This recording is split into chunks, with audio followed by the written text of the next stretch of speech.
You're listening to episode 187 of the Small and Supercharged podcast with Ria Freeman. On today's Small and Supercharged podcast, I am joined by the fabulous Zoe Squirrell, who you will probably know from Instagram and has been a real supporter of the podcast, who regularly screenshots, shares stories. And you emailed me a little while ago, didn't you? But with Christmas and Podmas and life, it's taken a little while to get to here, but I'm very excited to welcome you today, Zoe. How are you doing? I'm great. It's a fab start to 2022. Yeah, too right. It still feels weird being 2022. But I know I've obviously did a podcast about how to pitch to be on the podcast, and I've had a few people who have pitched brilliantly well, and you are one of the elite, like a club. Because it's a really interesting story, a really interesting take, and some really interesting things to share that I think would be great to kind of help to amplify. So I feel like I should hand over to you and just take a bit of a back seat for this one. So tell us a little bit about you and how you got into what you're going to talk to us about today. So I'm Zoe and I live in the south of Dorset in a little village called Corfe Castle, which if you Google, everyone says to me, "Oh, you live in a castle?" I'm like, "No, I live in the village." The castle is mostly ruined. It would be very holy and very wet and very cold. And cold, so cold. No, I don't live in a castle. And I have a disability called left-sided hemiplegia. It's a form of cerebral palsy. Alongside that, also visual impairment. Both of those sustained, we're not quite sure, somewhere between before, during, after birth. Okay. So I had a brain hemorrhage. Oh, wow. And I was born 7 weeks early. So yeah, not the best start to life. Wow. I was so small I didn't even fit into doll's clothes. Oh wow! Yeah. So how heavy were you when you made your appearance? I don't know, but incredibly small. And you had a brain hemorrhage, so you were obviously a baby with a brain hemorrhage. Yeah, we don't quite know when.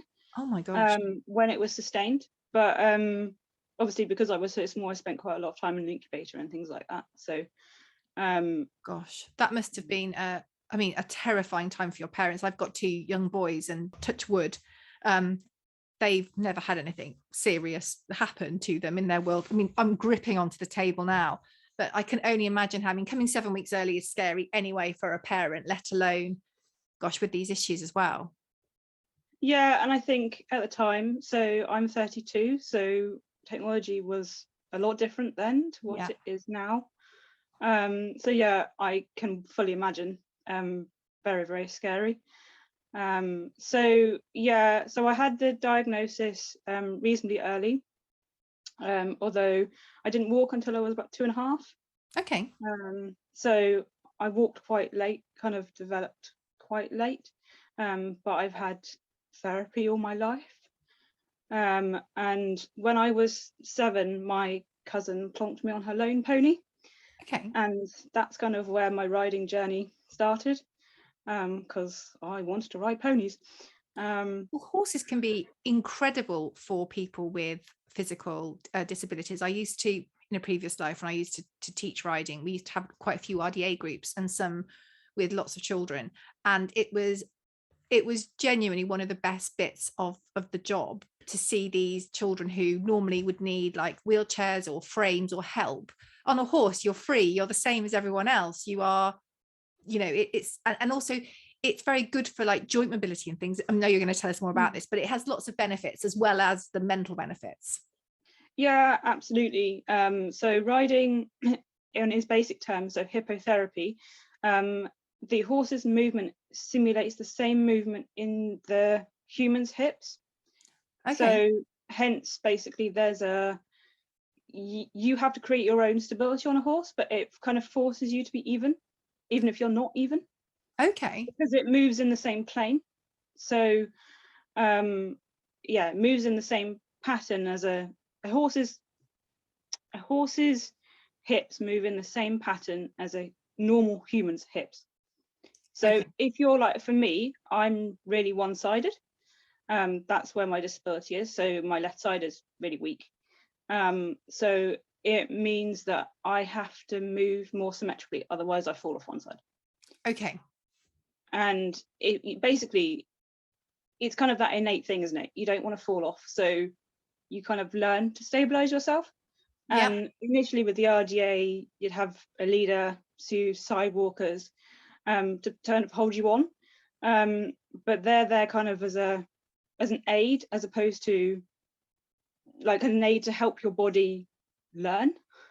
So so initially we went to a normal local riding school, and then my parents spoke to my physio, and she was basically jumping up and down and was like, yes, riding is way better than physio, go for it.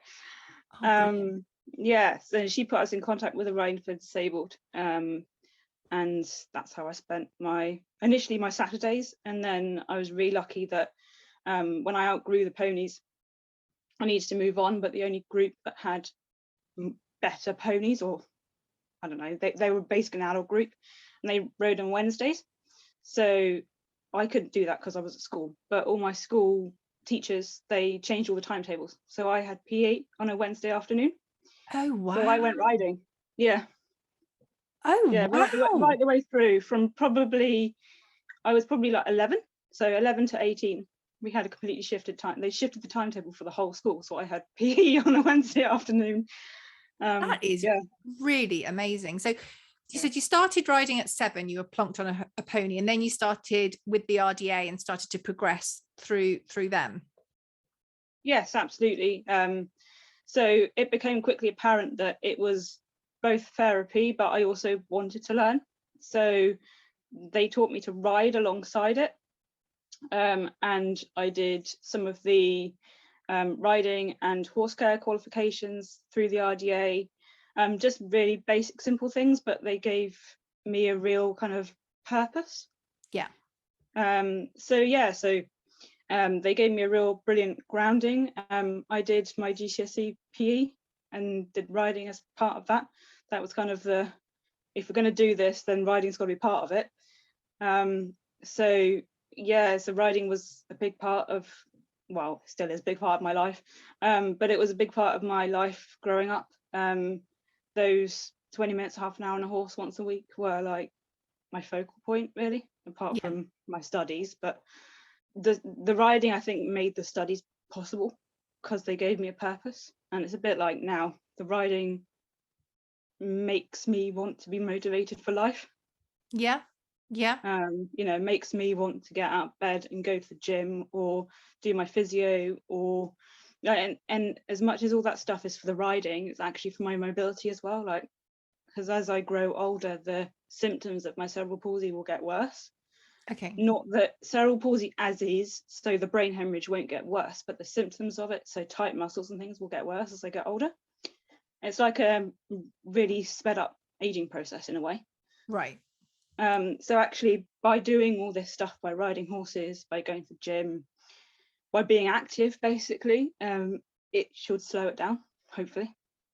And as you say, the horses kind of make you do that, because I think it can be easy for anybody to just lack that motivation. We're recording this in January, which is, I think, one of the least motivating months there is after Christmas. People set these resolutions, and by week 1, they're beating themselves up because they haven't done it. Probably put on a bit of weight over Christmas. Who hasn't? It's dark, it's cold, it's miserable, and it's so easy not to do those things. But for you, it's also difficult to do those things. It's a big effort, isn't it, to go to the gym and to push yourself in that way? Yeah, absolutely. It's not a simple thing. Because of my sight, I'm not allowed to drive. Okay. So I access everything by public transport. Oh wow. Oh gosh. So for me to get to my current horse, it's a 6-hour round trip, for example. Whereabouts? So many questions. Yeah. Okay, so you did your GCSEs and you did PE as a GCSE, so you could keep with the riding. And then what happened on from them? So I did my A-levels and qualified to go to university, and I did a degree in occupational therapy. Okay. And alongside that, my RDA group basically got me to the point where I could ride to a standard where I could go to a normal riding school and be put on something that was safe and be able to take part, basically. Okay. So when I went to university, I went to the riding club and I said, look, this is me. I'd like to be able to ride. I think they were a little bit, oh my God, there's someone with a disability. What do we do with them? So they stuck me in the beginner group, even though I wasn't a beginner. But it kind of progressed from there. So I started with group lessons and then progressed to individual lessons with different instructors, and switched yards various times. And then whilst I was at university, London 2012 happened. Yeah. And I went and watched the Paralympic dressage. Wow. Which was amazing. I was really, really lucky to get effectively 4 days worth of tickets. So I watched most of it. Literally glued to my seat. It was absolutely amazing. And two of them, Natasha and Sophie Wells, are basically my age. Yeah. So I was sat in the stands going, okay, so if they can, could I? Like, I knew that my upbringing per se was very different. So my parents aren't horsey at all. Yes, they support my equestrianism, but it is funded by me and what I want to do. They don't help me in that way, which is absolutely fine. Whereas, for example, Natasha Baker, her horses are at home. Yeah. So I knew it was going to be difficult, and I still absolutely think that the Paralympics, if that ever happens, will be an absolute miracle. But I wanted to get involved in paradressage in that community, because that's what it felt like, a community of people. And you know, that for me now as a paradressage rider, that's one of the biggest draws, is the fact that we kind of all understand that to get to each competition, we've all had to go through a certain amount of adversity to get there. So once we're there, we're kind of cheering each other on, because it's awesome we're actually there. Yeah. So I went to London, was I want to do this. Still wasn't sure how, because at that point I was still riding in riding schools. And so I managed to get classified, and then I contacted British Dressage and said, do you have anything that I can come to unmounted? And they said, yes, there's a camp in the southwest at the Unicorn Centre. Yeah. Still in the world, which is the most amazing place. You walk in, it's just pristine. Oh wow, I've heard amazing things about it. I've never been myself, but I have heard really incredible things about it. Oh no, absolutely. If you ever got a chance to go, like, it's like a horse has never set foot in the place. It's quite amazing. Like, sounds much better than my house, to be honest. It looks like a horse has gone through there and they haven't. So yeah, no, it's a really cool place. So they said, yeah, you come to the camp, and for me it was an opportunity to learn, but also to meet people in that community. Yeah. And whilst I was there, there was a lady called Sarah Hart and her horse, the Silver Surfer, and he was there with another rider, and she said to me, oh, he's been used as a borrowed horse. He's an experienced para horse. So borrowed horses are used for countries like Hong Kong when they come over to this country to compete in internationals. Okay. So they borrow horses to compete in internationals because it's too much money for them to car horses around the world. So he knew what he was doing. He was a para horse, you know. He's fit enough. Do you want to sit on him? Yeah, of course. Like, and actually it was quite nerve-wracking, because I'd had Botox in my thumb like 2 days before I went, to see what the effect was into my left thumb, to see whether if relaxing the muscles would help my function. Okay. It didn't. It made the muscles so lax that I couldn't actually use my thumb at all.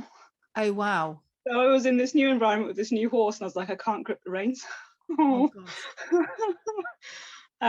But I must have ridden well enough that they liked what they saw, because a couple of months later Sarah contacted me and was like, Ollie now doesn't have a rider, do you want to ride him? Wow. Which, that's a massive honor, and it still continues to be a massive honor for every single person that is an owner for me, like, that they've offered up their horse, and trust me to go and compete their horse. Like, that's a big deal for someone to turn around and go, yeah, we don't know you, but here, have our horse. Oh, completely. Yeah, huge honor. So it was tricky in that Ollie is based in Gloucestershire, or was based in Gloucestershire, and I'm in Dorset. Yeah, as I said, I don't drive, so it was about 5 hours to get to him. Gosh. Which is a mission. Yes. But it was one of those things that this is an opportunity and I want to make it happen. So we made it happen. So either I would meet Ollie at competitions, or I would go up to Gloucestershire and then we'd go from there. Right. Which kind of made it simpler. So I trained on him about once a month, but mostly I would just turn up to competitions and just ride him, which was slightly scary. Wow. Luckily, he knew what he was doing. So I kind of just had to put my confidence in him and just kind of go, yes, I'm just going to basically steer you right now. And as our confidence grew together, it got easier. But yeah, we qualified and competed in 4 national championships, and did a home international and qualified for 1-star international before he went lame. So oh wow. Yeah, it was a whirlwind 2 years, and something that really got me the bug, because he took me all over the country. We went everywhere from Devon to Leicestershire and everywhere in between. Wow. I saw places that I didn't ever think I was going to see. I met people that I didn't ever think I would be able to meet. And I've made so many friends because of it. Yeah. And then in May 16, Ollie went lame, and he didn't ever recover from the lameness. He kind of went lame and then came sound a little bit and then went lame, and it was a bit sticky. So he's not around anymore. But at that point I was like, okay, I need to carry on with this sport. And I had various horses in the next 4 years, but none of them were, they all taught me loads of stuff, but none of them were, situations weren't appropriate enough for me to get in, properly compete and things. But they kept me in the game, basically. They kept me in the saddle. And in end of 18, beginning of 19, I actually stopped riding for 6 months, because I was riding a youngster, and not all horses get my disability. It's the same with us, isn't it? Not all able-bodied people get them with all horses either, but a lot of horses get my disability. They get the fact that my left side is weak and they have to kind of respect the smaller aids. Sure. Because this horse was younger, he didn't really get it. So on one rein, we'd go around the track and it'd be absolutely hunky-dory, it'd be fine. The other rein, I'd be lucky if I did a 10-metre circle in the middle of the school. Okay. Yeah. Okay. And we progressed. We tried everything and it just didn't work. And it got to the point where I was like, I have no control here. And he could basically decide to do whatever the hell he liked, and I would have no control. Yeah. And it just ate at me. And then I had a lesson on a horse that actually I trusted a lot more, like an older horse. But at that point, my mentality was completely shot. I was so nervous, like I felt sick about the thought about riding. It was not very pleasant. And she actually said to me, I said I want to get off, and because of my disability, I'm secured into my left stirrup. Okay. So I have a toe cap on the front and an elastic band on the back, basically to keep my foot in.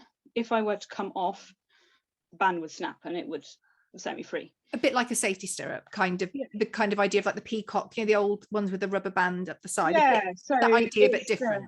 Yes. So the band is round my heel. So Right. it attaches the same way that a peacock would, like on the side of the stirrup, but then goes round my heel. Yeah. And then I have a toe cap on the front. So I'm basically secured in. Yeah. Because I can't put my weight into my leg. So it basically sits quite high, and if I apply my leg, then it just pushes it out the stirrup. Right, I get you. Yeah. Which is highly irritating. So we secure it in. That makes sense. But I can't secure myself in or unsecure myself. That's relying on someone else. Okay. So I kind of said to this lady, I said, look, I want to get off. I don't like this. No, you're not getting off until I release you. Oh my goodness. Yeah. So after that, I did the lesson. It wasn't pleasant. I got off and went, I'm not riding again until I want to ride. Like that might be 6 months, might be a year, might be longer, might be never. But I don't want to ride because I'm so scared right now, and I'm just basically spending out money because I don't know any different, because it's physio and I don't feel like I have any choice. So I didn't ride for about 6 months. Wow. Until the previous year, I'd sat on a very smart dressage horse once. He was not good at, no, he was too injured to go and do the higher level able-bodied stuff, but they wanted him to have a job, so he was going to try para with me. Unfortunately, I sat on him once and then he re-injured himself. So I didn't actually think I'd be able to ride him again. And then he came sound, and I felt really safe on him that one time that I'd ridden him. So I was like, okay, if I'm getting to ride again, it will only be on him. Okay. Frodo was very different. He was 17.3. Crikey. So he's a beast. Yes, he was giant. And at that point, they didn't tell me he was 17.3 when I went to try him. They told me like he was maybe 16.2, and I was like, okay. I got there and I'm like, no, you're not a 16.2. Wow. No way. Yeah, getting on him was fun, because I'm not very tall. I don't stretch very easily. Wow. Yeah, we ended up on quite a tall block, taking my stirrup down about 5 holes to allow me to get on. But yeah, so he was the one. I kind of said, if I'm going to ride again, I'm going to ride him, because I felt confident on him. And it just turned out that he became sound enough to do work. So I contacted the owner and I said, look, even if we don't go out competing, we don't do anything, like it'd be great to just experience him, because he has had so much knowledge. Yeah. Just want to sit on a schoolmaster. So she said, yes, he's sound, he's available, you're more than welcome. So that kind of kick-started me into wanting to do it. It was a very slow process. My body never sat on something that was that big. So it took a lot of time to understand that actually it didn't need to be bounced around. Yeah. So we spent a long time on the lunge, and also Frodo had never been ridden by anyone other than an able-bodied person. So he needed confidence that actually I was okay, that I wasn't going to ping out the side door. Yeah, no, that makes sense. And it's lovely to like have that relationship, you know, to kind of grow that relationship. Yeah, absolutely. No, it was really lovely. And he was a Labrador, despite his size, just allowed me to feel myself, I suppose. Yeah. And then literally a day before our first outing, I got a phone call. Frodo slipped over. He's lame. Oh no. Yeah. They then did investigations and they found out that he'd re-injured the previous injury. At which point they said, there is no guarantee that actually, even if we do any action, that he's going to have any quality of life, and it's just going to be a money pit, basically. So he was retired on the spot, age 9. Oh gosh. Yeah, was gutting, because we got to the point where we were kind of doing something. And at that point, I picked myself up off the floor, because I pretty much was on the floor, and was like, I have to do something for his legacy, for the fact that he's got me out there again, like doing what I want to do. Yeah. So I put an advert. It was the 2020, beginning of 2020. Put an advert online. And literally, I'm looking for a horse. Loan, lease, part loan, owner, anyone got anything. And just literally put it out there and kind of went, okay, well, if something happens, something happens. If it doesn't, we'll figure it out. And my current horse and owner relationship, basically, they contacted me. Alice contacted me and said, look, I've got Biscuit. He's competed up to PSG into 1. Wow. But he's also done para. So his first para rider was a grade 1 who can't use his legs. Gosh. So this horse basically was my perfect horse. He knew what he was doing and he understood para. So I had to teach him me, but I didn't have to teach him to do what I needed to do. Yeah. He already had the dressage knowledge. He already, like a bit like Ollie gave me confidence in environments. Biscuit's a bit the same. Biscuit I can put anywhere. And he's like, yeah, okay. It's way too much effort to be spooky. Like those flower pots that people are spooky at, nah, that's fine. And does he live any closer, or does he live as far away? He lives in Romsey, near Romsey, Okay. which in a car is about an hour and 15-ish. Okay. It is 3 hours for me one way. Still less than Gloucestershire. Yes, it's absolutely still less. And so I do that twice a week. Okay. So yes, I met him 3 weeks before the first lockdown. Oh. So we were kind of just kicking off, and then it was like, oh, now what? Like nothing. Basically nothing until the government say we can go somewhere. And I was lucky in the second and third lockdown, they actually did say for disabled people you can go and do your sport. Okay. But I didn't ride in those periods either, because doing 6 changes on public transport, 6 hours, not conducive to a lockdown. And I kind of made the decision that, yeah, okay, I want to ride this horse, but I don't want to bring COVID into either my family or the owner's family, because that's not fair. That's just me being selfish, I suppose. So yeah, during the first lockdown, I went, okay, I've got this horse, I've got this opportunity, what can I do about it? So I did a load of training at home.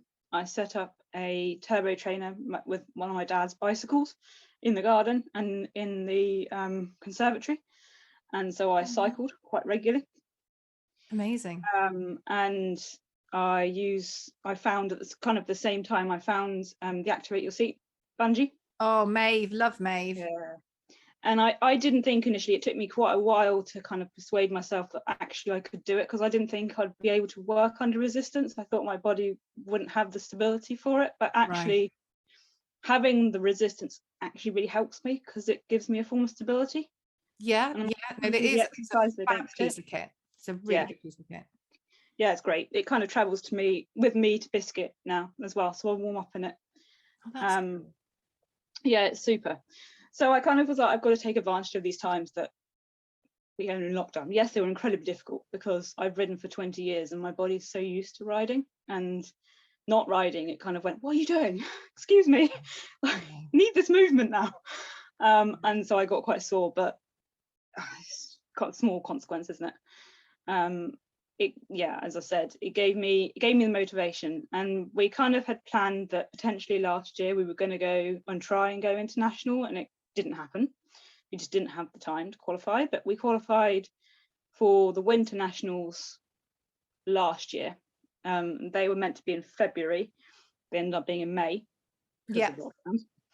And yeah, that's kind of why I contacted you, because 2021 was pretty massive. It was not, I didn't expect it. It kind of was this roller coaster that kept on going, and kept on getting more amazing, and I've not really come off it yet. It's just a bit mad. So we went to the Winter Nationals, which were Preston. Is that Myerscough College? Yeah, Myerscough College. And we were reserve champions in our class. Wow, that's awesome. And what level is your class? Like, what level do you compete at? Because I know it's slightly different, isn't it? Able-bodied versus para. So I'm a grade 3. So para is you're graded 1 to 5. Okay. 1 being someone like Sophie Christensen. 5 being someone like Sophie Wells. Okay. For example, I should imagine a lot of people will know those names. So just to kind of be obvious, you're assessed, aren't you, for the grading, and then do they look at your disability and what restrictions that places on your ability to ride? No, they don't look at you riding at all. Okay. Your riding is completely separate from it. They don't assess your riding. They basically assess your physical ability. Okay. So they assess the strength, coordination, and power of every single muscle group in your body. Right. Okay. And from that, they then get a classification. Okay. So, for example, Di Fisher, All the King's Horses, she's a 5 because her leg is affected. Yeah. I'm a 3 because one side of my body is affected. So both my arms and my legs. Okay, I get you. One side are affected. Sophie Christensen is a grade 1 because all 4 of her limbs are affected. I get you. So as a grade 1, you walk only because it's blooming difficult to walk only if all 4 limbs are affected and you're struggling to stay on the horse. Absolutely. As a grade 5, and I'm not saying this as a derogatory in any way, but you have a lesser disability, you have more stability in the saddle, in theory. Well, because of your assessment that they've done to grade you, that's, I completely understand. So grade 5s will walk, trot, canter. As a grade 3, sorry, I'm in walk and trot. Okay. The tests at gold level, so Paralympic level, are basically an elementary, but without the canter. Okay, right. So still a pretty difficult test, even without the canter. It's a lot of very precise movements, a lot of different movements within those 2 paces. Yeah, so our gold tests, and they're something that I'm working towards this year with Biscuit. It's something like 26 movements in 6 minutes. Crikey. It's like almost a movement, a marker. It's like they're really kind of pushing you. Well, I have to say, I went to watch Di at where was it? I want to say Allen's Hill. Yes, because you were there like probably about 5 minutes after I left. We were parked next to Di, and then I saw the picture, and I was like, "You are kidding me!" Oh no! Well, there was the most awful traffic. I'd done the social sessions event over in Worcester, and I left genuinely hand on heart loads of time. She'd have been there like 15, 20 minutes before she went in. The traffic was insane because they're digging up a road, and a dual carriageway is now on like 2 roads. Awful. So I screeched in, like ran over, like introduced myself to Di's husband as I sat down filming. But she was doing, I think it was the intro test, and it was, I thought this will be like a prelim, like a prelim in able-bodied, and it'll just be, oh my God, no, it was really quite difficult. Yeah. I was amazed. It was a lot more challenging. I thought, well, intro will be the prelim level. Not at all. No. Well, when we're done with this, I'll send you over some of the tests we do. They are complicated. I was quite surprised. I mean, it's my own ignorance. I should have looked at the test before, but I was quite surprised. And I mean, so proud of Di, bless her, because Winnie is just awesome. I love that horse. But I was surprised. It's hard stuff. Yeah, they don't kind of go, oh, you've got a disability, oh no, we'll cut you some slack. No. And it's very different if it's also because it's para, and because the movements are simpler, in inverted commas, you're judged very much more on the purity of the pace, the quality of the pace, the accuracy. So the walk has to be a 4-beat rhythm, and it has to stay as a 4-beat rhythm, whatever you're doing. The trot has to stay, in the same rhythm. It has to be soft, it has to be fluid. I'm not saying in able-bodied dressage you can get away with it. You can't. No. But it's slightly more, I would say it's slightly more lenient in some way. Para, because they almost have less to judge you on. Okay. They judge you harder. I know people, then they've come to me and they've said, look, we've been scoring, I don't know, 70% at able-bodied at whatever level, and we've only scored 63 para. Why is this? And it's because the judges are drilling down on the real nitty-gritty of dressage. Is that more because they have to, as you say, because of that they have to do that? Yeah, there's nothing, I'm going to say, there's not that much difficulty, although it is incredibly difficult. There's not that much difficulty. It's not like you're doing a PSG test to judge you on. So they're judging the real essence of each movement. Is that 10-meter circle 10 meters, or is it 9.5? If it's 9.5, you're not getting the marks. Right. And it's really, but that's kind of what makes it great, because the same with dressage, like no one's ever got 100%, so no, you just have to keep pushing it. And it's kind of like how far can you push your body, and like how accurate can you be? It's kind of like this massive test of yourself, and it's the same as dressage in that way, but you kind of add the disability aspect into it, and it's kind of like, really, how far can you push your body? So it's good fun. So you were reserve champion in 2021? Yes, at the Winters. Amazing. At silver level, which is the level above which you saw die. Okay. So intro is bronze, then you've got silver and then gold. Which Okay. is like the Paralympic level. So I compete at the minute in silver. We're aiming to go gold this year. Wow. Which is really cool. And we won't be, Biscuit's amazing, but he's a schoolmaster and he's 19. He's not going to be competitive against Natasha Baker and the people that are going to Paralympians.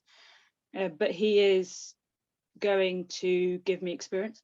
He's going to put me in there and allow me to ride the tests and be judged on them and kind of go, okay, so where can we improve? What can we do? How can we make this a 7 as opposed to a 6.5?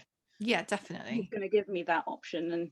And so last year we competed at silver level, basically. So we did the winters, and then in September we did the summers, and we won. So we became national champions, which was amazing. Amazing. Yeah, like Alice, Biscuit's owner, saw the score and she was like, "Oh, go and look at the score." And I'm looking at the score going, "Not sure what I'm looking at here, but oh my God." Oh, wow. Yeah, absolutely the most surreal moment ever. And because in para we don't have mandated prize givings because it's not particularly safe. Yeah, I can understand that. So we made our own prize giving. And we were given a sash and rosette and things, and we bought white bandages in case we came anywhere near. And we dressed them up and went back in the arena afterwards, and we did our own lap of honour. Oh, I love that. We're not going to get that opportunity again. Like, we're at this venue we've just won. We got to like literally take full advantage of it again. Like, amazing. Like, considering 6 years before that, I didn't think I'd be entering a national championship. Like, just ace. Like really ace. And you know, actually to get validation from, well, the nationals, it's 3 judges for them to all kind of agree.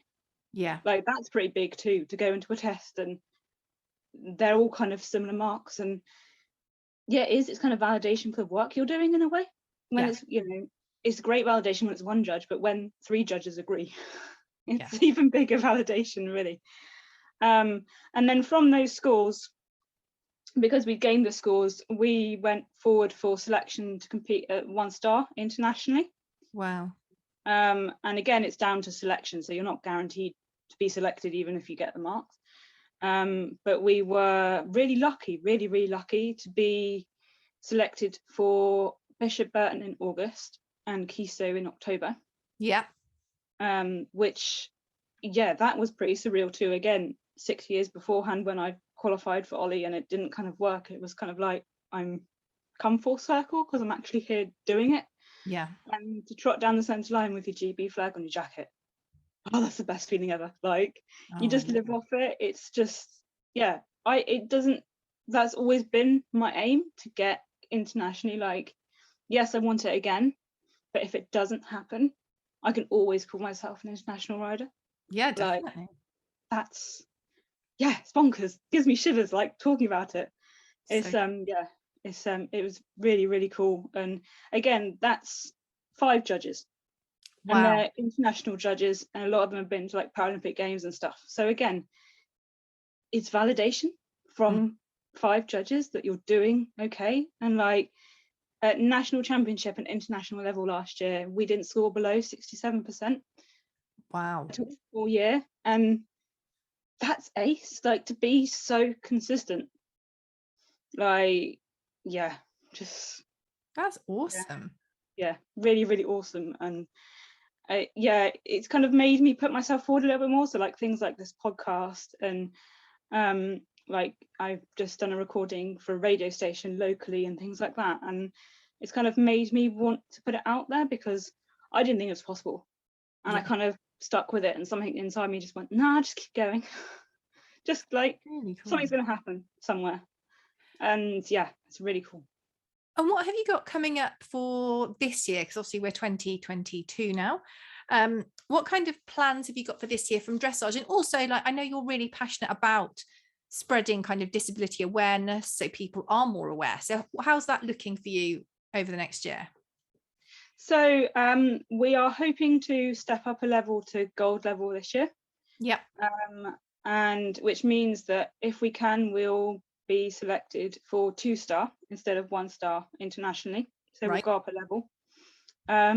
We'll stay probably at the same level nationally, just because there are 2 tests within the gold level, and we're not quite there yet to go the full hog and go to the individual test. That's really quite complicated. And I mean, the team test is pretty complicated anyway, but yeah, it's got to kind of build me in, because riding a test that complicated on a 15.2, which is what I've been riding up until kind of Frodo and Biscuit, is difficult, but riding it on a 17-hander in a 20x40 arena is because everything comes up so fast when you're 17 hands up. Yes.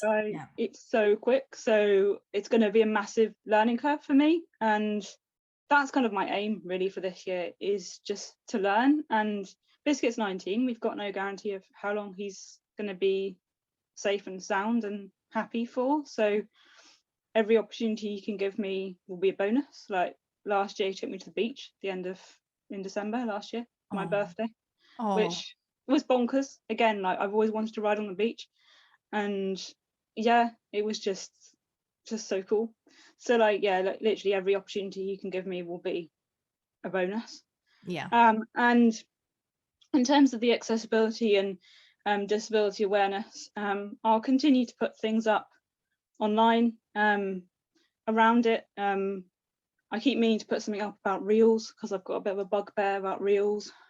I mean, I want to hear that. So initially, and I put a reel up at the end of last year, my first reel, because I was like, I actually want to look at what's going on here, what it is. And I literally put up 2 video clips together, and that was it. But when I see the majority of reels, you've got text on it. Yeah. You, as far as I know, and this is actually quite useful for me, because you might be able to correct me if I'm really wrong here, you can't stop a reel. You can't press stop on it. No, I don't think you can, because with TikTok, if you tap the screen, it stops.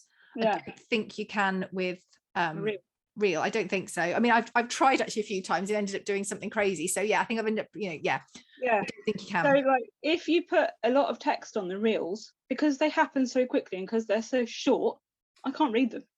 I think you sometimes see people say screenshot this, and I think that's perhaps if they've got like loads of text. But I'm with you. I've looked at reels, and obviously I don't have a visual impairment. I've looked and gone, I can't possibly read that. Yeah. It's too fast, and it's like, I want to read what your message is. Yeah. But I can't read what your message is, because it's all happening too quickly, and it's not then written down in the in the blurb of the caption. In the caption, because it doesn't need to be for the majority of people, because they can read the reel. No, that's a really good point. But it's one of those things, I look at it and I go, oh, not another one. You put so much information in there, and I really want to read that information, and I can't read it. And I can imagine it'd be the same thing for a lot of people. I am actually looking at making my own social media more accessible, so things like putting in captions for the pictures and things like that. Yeah, like the alt tags things. Yeah. I was going to say, actually, so obviously you've said before that you have got a visual impairment. How does that work? What does that look like? As in, what can you see, what can't you see, and how does that work when you are riding? Because obviously you've got all the dressage markers. How does that work for you? So basically, I don't have a lot of peripheral vision. Okay. So I can't see out to the side of me very easily. So you'll see, if you're like watching me in a video, it might not necessarily be obvious now, but like generally, I have my head tilted to the right, because my right eye is my stronger eye. Okay. So I want my right eye to be prominent. Okay. So I have something called nystagmus as well. So my pupils flicker really fast. Now, unless you're looking for it, you won't see it. But it basically means that everything is a bit blurred. Okay. And the further away, so the distance vision, is a lot more blurry. So they've said that for me to see something, I have to be 6 meters away. For you, for argument's sake, you could see the same thing 18 meters away. Okay. So I have to be really close. Obviously, I've said before, it means I can't drive. Yeah. Mixture of the peripheral vision, I suppose, and the fact that I can't see in the distance, so I couldn't react. And I No. often do find myself sitting in a car going, oh, do you think I could drive? And then I'm like, no, that person's just spotted something that I don't have a clue what they've spotted, and they've reacted to it, and I wouldn't know what they've reacted to. Yeah. So I think, yeah, even if they turned around to me now and went, yeah, we've got self-drive cars and they're completely safe, I wouldn't do it. I don't think I've spent almost 30 years with them saying you're never going to be able to drive. I don't think I could just flip it on his head and go, yeah, I'll be safe. But yes, in terms of the riding, so when I started with Ollie, I constantly get remarks in the dressage test, you're not accurate. I'm like, no, not because of my accuracy, it's because I can't see. Right. And around that time, they started introducing classification for sight. So I went to the first sight classification at Hartbury, and they basically assessed my sight and they said, yes, you're classifiable. Okay. So I'm one of the few people probably in the world actually that has a kind of a dual classification. So I'm classified on my physical impairment and I'm classified on my sight. Now I choose to ride on my physical impairment, so I ride as a grade 3. But this sight classification allows me to have a letter caller.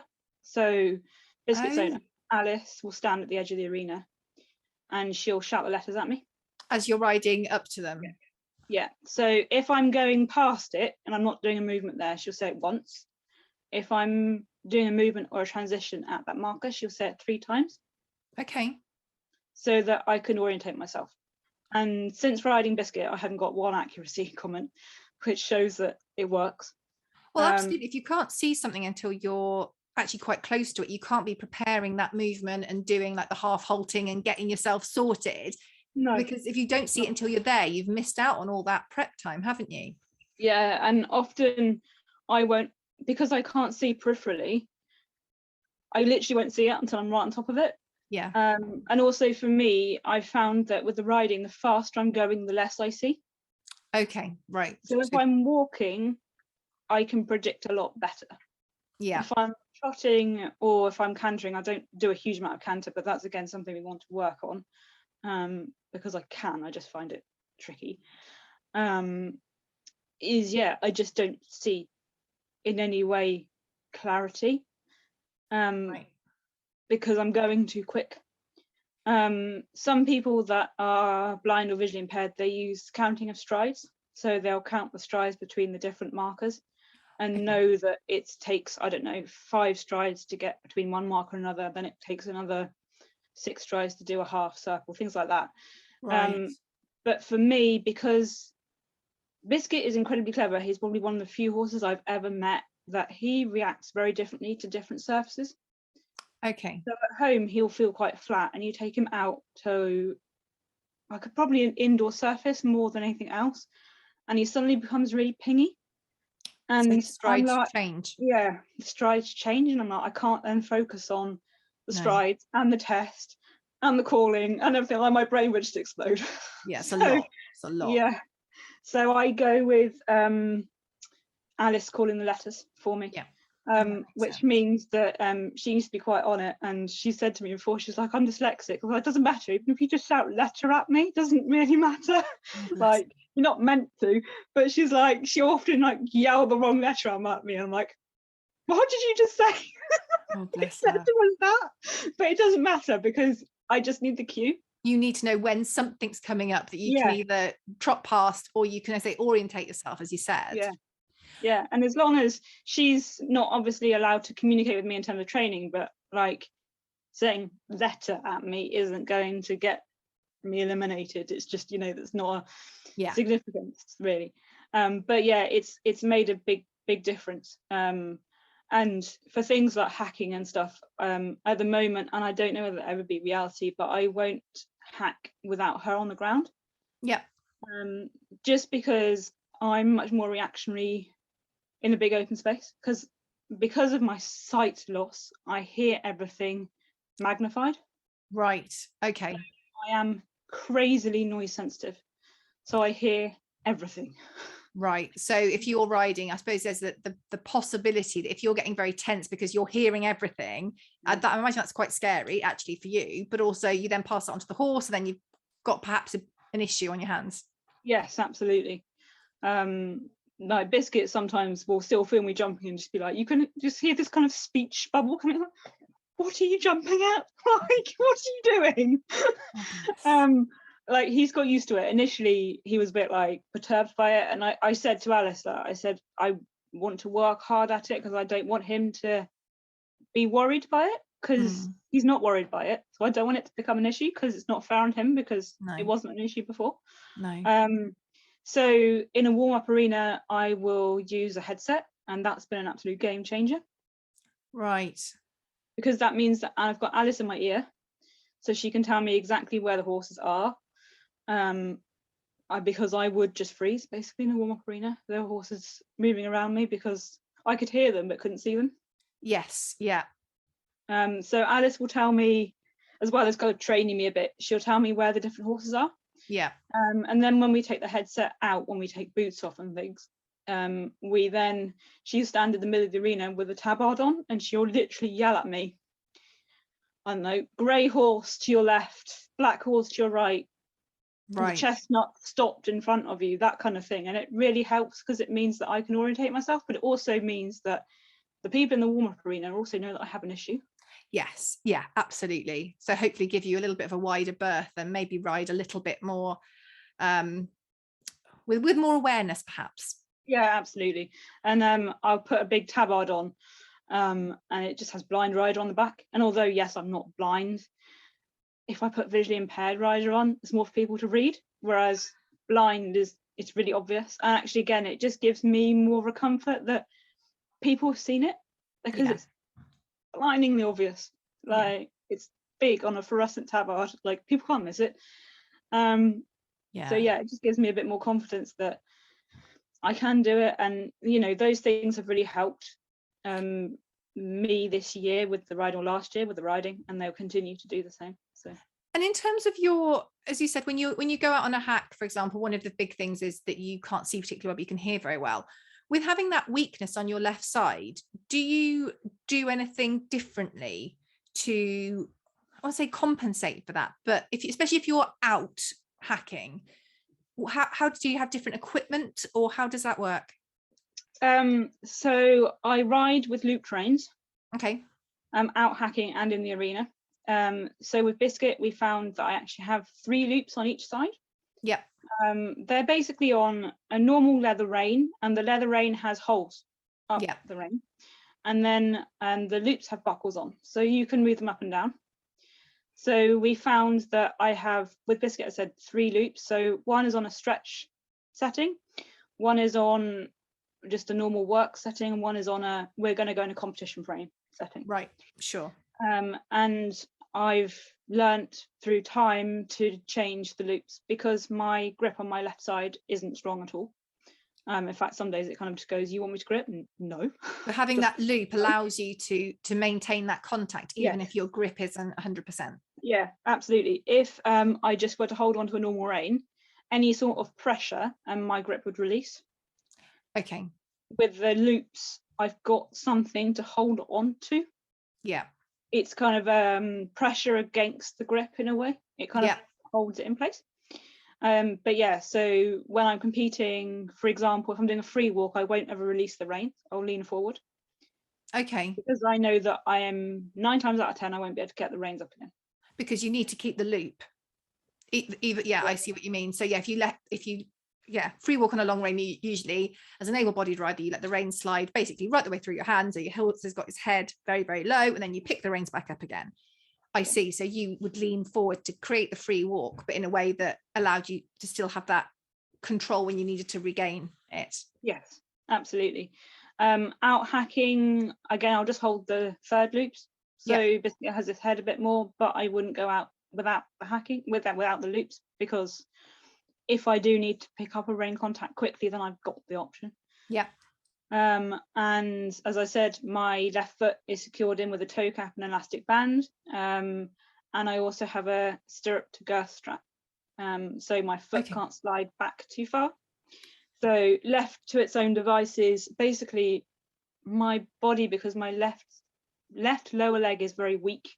Yeah. I have to wear a splint on my left leg to help my ankle stability. If I don't wear it riding, I couldn't do the rising trot at all. Okay. Because my ligaments are so lax, my ankle would literally fold in half. It's not pleasant. But yeah, so I ride in a splint, and I also ride in a stirrup to girth strap, because my weight's in my knee instead of in my leg. Right. Okay. I get you. My lower leg would literally almost go 90-degree backwards if it had the chance, because it's just kind of loose and floppy. It's not really doing anything. Yeah. So it kind of needs that, no, you're being placed here. Yeah. And then it goes wayward. No, there's actually a resistance against it to kind of just remind it that actually it's got to stay put. Yeah. So I'll ride with a whip, and I'm allowed to ride in one whip in whatever circumstance. So I'm allowed to ride in a championship, whereas a lot of riders, no, able-bodied riders aren't allowed to whip in a championship situation. Okay. Whereas I am. Yeah. So for example, sometimes Sophie Wells is a good example. She rides a lot of able-bodied dressage as well as para. Yeah. She competes up to Grand Prix. And if you see her at championship, you'll see her with 1 or 2 whips. Yeah. And that's something she's allowed because her legs are weaker. So it's like an extension to your leg, basically. Yeah, absolutely. And yeah, out hacking, I have Alice on the ground. Yeah. And that's then my security. Whether we're on the lead rein or not, it completely depends on the situation. But it means that I can get out in a safe way. Biscuit's safe hacking, he enjoys it. It just means that I'm safe. Yeah. Because I don't want to have him in a contact out hacking. I'd want to, because it make me feel safe. But it's not the point for him. Yeah. He's there to enjoy himself.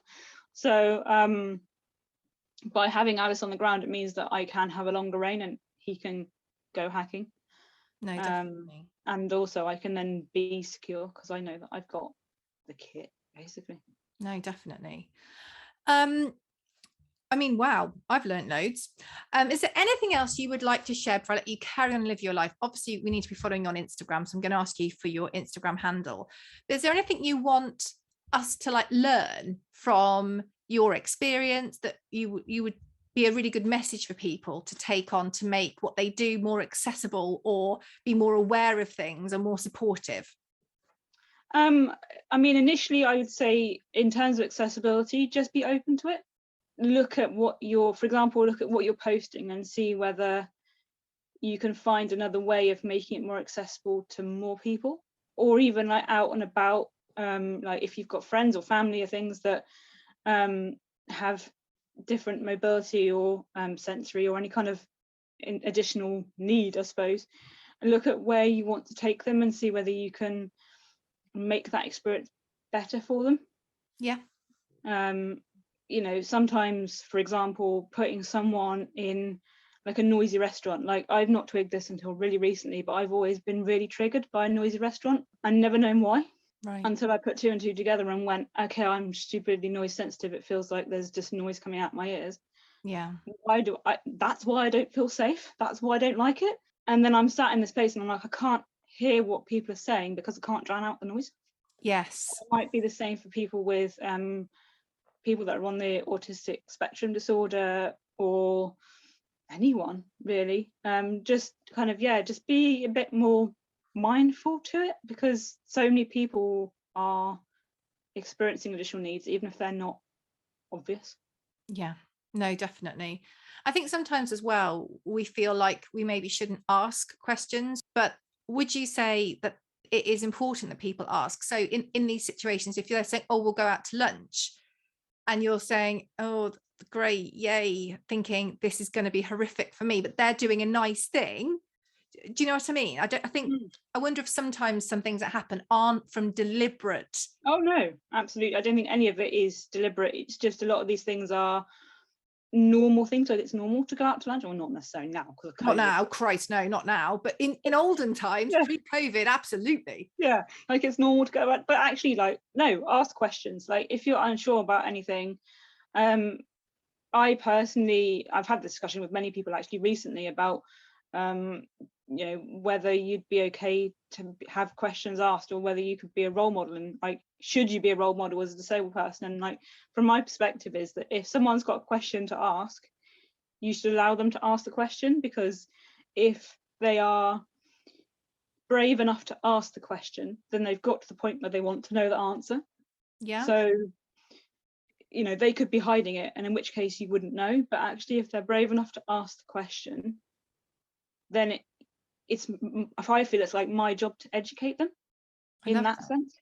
I think it's, you know, we can ask questions in a respectful way. It's not like you know, I think sometimes when people think they're being rude, but equally you can do it respectfully, can't you? Absolutely. You know, education is power in a way. Yeah. And the more people know, the more people are aware, the more people can help you. Yeah. Like, if you just sit on it, which is kind of why I want to share what my experiences are, because if my knowledge stays with me, then it's only benefiting me. Whereas if I share it, then somewhere along the line, someone is going to benefit in some small way from my experiences, or what went wrong, what went well, you know, and not make those mistakes. Yeah. Or if they do make those mistakes, then they might know how to get themselves out of those mistakes a bit easier, because they've read, oh, well, Zoe did it this way, so if I try this, then it might be different. Yeah. Whereas if I don't share it, then that information sits with me. So that's kind of where I'm at with it, is I want to share it as much as I can, and I need to find a way how, really. So that's why I'm doing things like this. Such a cool way to look at it as well. Tell us where we can find you online, because I'm sure that people listening to this, I'm going to say as well, people, if you're listening, do screenshot, do share to stories, do tag me and tag Zoe. She's going to tell you her handle now. But I've learned loads, really inspiring, and a different way to look at things as well. Like some of the things you've brought up, I wouldn't have even thought of, about, you know, you saying Alice calling the letters to you. Didn't even know that was a thing. So I've learned a lot, and I feel like you know, I like to think I'm kind of across quite a lot of things, but didn't even know that happened. But what a great way to make the sport more accessible, because horses just give us so much in so many ways. Obviously, I appreciate from you the mobility and the kind of physiotherapy angle is mega, but also from the like mental health point of view, getting out, being on a horse, hanging out with horses just has got so many benefits for us all, really. So thank you so much for sharing. I really appreciate your time and being so open and letting me quiz you, because I think as you say, it is important, and to share and to learn more about it, so we can all be more, well, make things easier for people, really. Absolutely. For everybody. No, so, I'm glad you liked it. Loved it. Tell us all the places we can find you online. I cut you off. I got chatting. That's all right.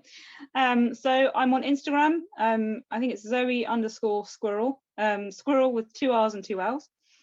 Not like the animal, with 1 L. And the same on Facebook. Zoe Squirrell Para Dressage Rider is my Facebook page. And then I've got a website, but it's kind of not a website, it's kind of a blog.